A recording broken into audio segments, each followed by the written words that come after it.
വാർത്തകളിലേക്ക്. പെരുന്തൊട്ടി മേരിഗിരി റോഡിൽ യാത്രാക്ലേശം രൂക്ഷമാകുന്നു. ഓടകളില്ലാത്തതും tarring ഇളകിയും road പൂർണ്ണ തകർച്ച നേരിടുകയാണ്. വർഷകാലമായതോടുകൂടി വെള്ളക്കെട്ടും അതിരൂക്ഷമാണ്. മഴക്കാലപൂർവ്വ അറ്റകുറ്റപ്പണികൾ നടത്താത്തതാണ് യാത്രാക്ലേശം അതിരൂക്ഷമാകാൻ കാരണം.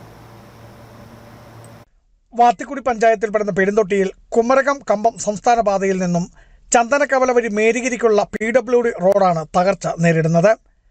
2 വർഷത്തോളമായി ടാറിംഗ് ഇളകി തുടങ്ങിയിട്ട്. എന്നാൽ യഥാസമയം അറ്റകുറ്റപ്പണികൾ നടത്താതെ വന്നതോടുകൂടി പലയിടങ്ങളിലും ഗർത്തങ്ങൾ രൂപപ്പെട്ട് കഴിഞ്ഞു. റോഡിന് ഓട നിർമ്മിക്കാത്തതിനാൽ മലിനജലം റോഡിലൂടെ ഒഴുകിയതും റോഡ് തകരുന്നതിന് പ്രധാന കാരണങ്ങളിൽ ഒന്നായി മാറി. വർഷകാലത്തിന് മുന്നോടിയായി റോഡിന്റെ അറ്റകുറ്റപ്പണികൾ നടത്താത്തതിനാൽ ഓട്ടോറിക്ഷ ഉൾപ്പെടെയുള്ള വാഹനങ്ങൾക്ക് സർവീസ് നടത്തുവാനും ബുദ്ധിമുട്ട് നേരിടുകയാണ്. പൊതുമരാമത്ത് വകുപ്പിന്റെ ശ്രദ്ധ അടിയന്തരമായി ഉണ്ടാകണമെന്ന ആവശ്യമാണ് ഉയരുന്നത്. ബിജു വൈശൻ പറമ്പിൽ, ഇടുക്കി വിഷൻ ന്യൂസ്, ഇടുക്കി.